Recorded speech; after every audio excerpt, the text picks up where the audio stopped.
The Girl with the Red Umbrella.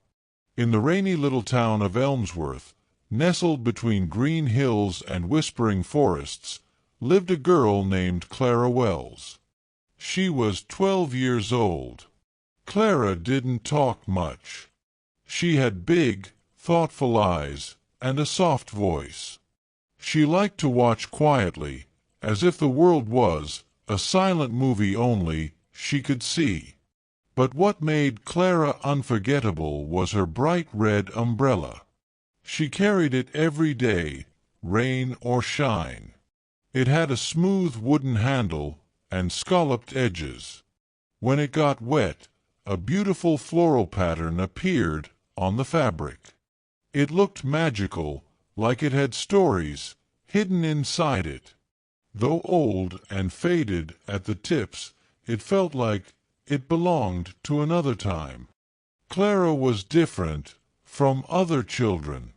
While her classmates played, laughed, or traded stickers, she sat alone under an old oak tree at the edge of the playground.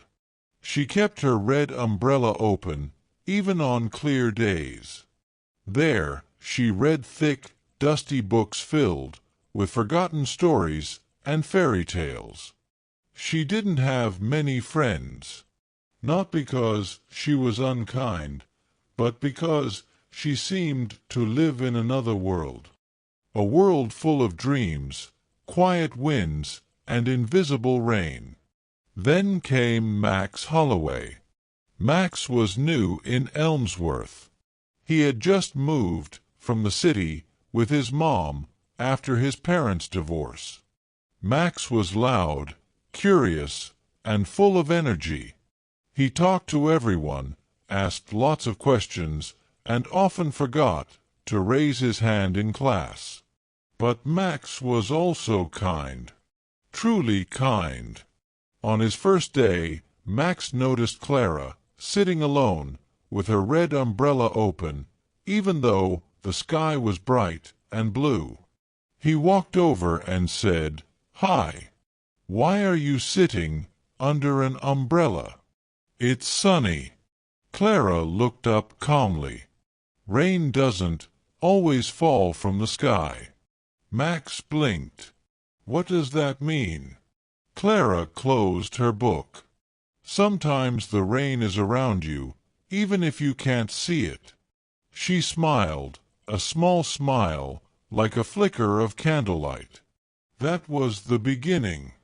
Max started sitting near Clara during lunch. He was curious about her world.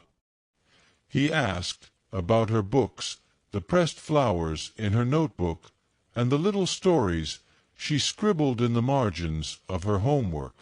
At first, Clara was shy, but slowly she began to open up. She told him about fairies that built homes in teacups, about mountains that whispered at night, and a boy who once tried to catch the moon. One day Max asked, "Do you believe in magic?"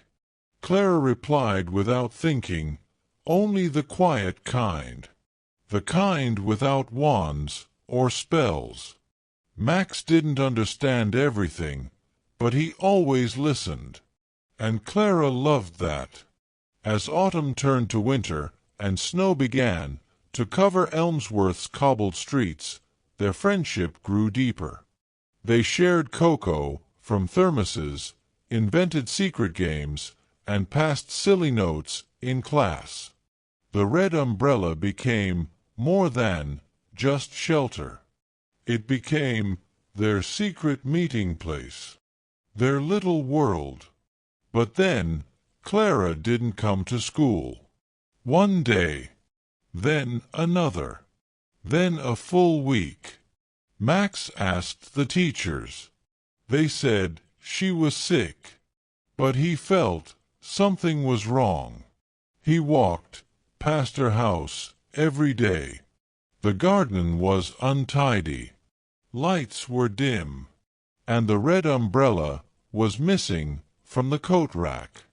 On the 5th day he saw Clara's mother standing in the yard, looking tired.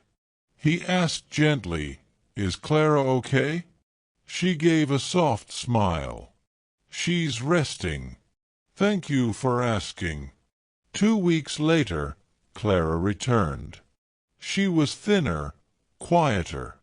Her eyes carried something heavy. Her red umbrella looked older, its color faded, the fabric softer. After school, they walked together. Snowflakes drifted down. Max offered to hold the umbrella with her. She hesitated, then opened it over both of them. She whispered, "My brother gave me this umbrella. Before he left, he said it would protect me, even from things I couldn't see." Max asked gently, "Where did he go?" Clara paused. "To the hospital. He was sick. He never came home." They didn't speak after that. The red umbrella muffled the falling snow, and the silence between them felt warm, not cold. That night, Max went to his attic. He found an old, torn blue umbrella. He spent hours repairing it with tape, thread, and love. The next day, he brought it to school. He opened it, even though the sky was clear. At recess, Clara saw him. She raised an eyebrow. "It's sunny." He smiled. "Rain doesn't always fall from the sky." She laughed. And for the first time since she came back, something inside her began to heal.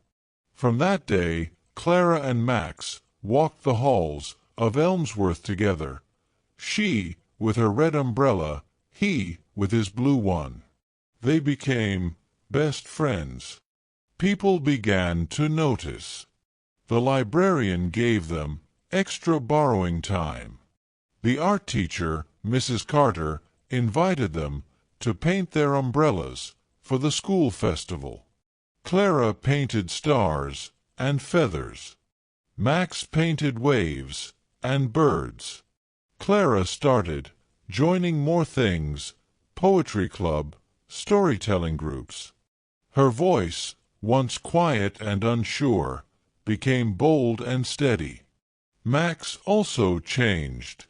He wrote strange and beautiful stories about umbrellas that could fly, trees that sang, and invisible boys who protected the clouds. One day, at a school assembly, Clara stood in front of the class and read a story titled "The Girl with the Red Umbrella." It was about a girl who carried sadness above her like a shield until someone came and walked beside her. Not to take it away, but to carry it together. When she finished, the room was silent. Then came loud, warm applause. Years passed, but the red umbrella stayed. Even in high school, even when others called it childish, Clara carried it. Because it wasn't just fabric, it was memory, protection, and love. Max and Clara stayed close, through bad grades, broken hearts, dreams, and doubts. They fought, laughed, made up, and always stood by each other. At their graduation, the principal said, "Some storms don't come with thunder. Some storms are silent, and they follow us. When that happens, we need someone to walk with us, someone who carries their own umbrella and understands." Max looked at Clara. She smiled. But their story didn't stop there. Even as they became adults, Clara and Max still walked together. On rainy days, people smiled seeing them, a woman with a red umbrella and a man with a blue one. A quiet tradition. A living story. When Max's father fell ill years later, Clara sat beside him, holding warm cocoa. When Clara failed her first driving test and cried, Max appeared with his blue umbrella and 2 spoons. "Let's dig sadness out of the sky," he said. Their umbrellas collected memories, raindrops from different cities, snow from forgotten evenings, sunshine from new hopes. Sometimes, when Max traveled, he sent postcards to Clara. He drew tiny umbrellas in the corners. "Still raining," he'd write. She always replied, "Still walking." One spring morning, Clara returned to the oak tree, the place where it all began. She sat, with a notebook on her lap and the red umbrella beside her. Max soon arrived, with 2 cups of coffee and his blue umbrella. "Do you think it ever really stopped raining?" Max asked. Clara looked at the sky and smiled softly. "No," she said, "but I think we just got better at walking through it." And as they sat there, older, wiser, but still themselves, they knew. Some friendships aren't just for seasons. They're shelters for life.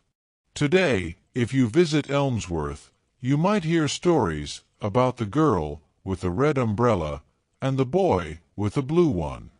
Some say their umbrellas could float when no one was looking. Others say they changed the way the town understood kindness. And on rainy days, if you look closely, you might see them still, 2 umbrellas side by side. Because rain doesn't always fall from the sky. Sometimes it falls from the heart. And love, understanding, and friendship, those are the umbrellas that keep us dry.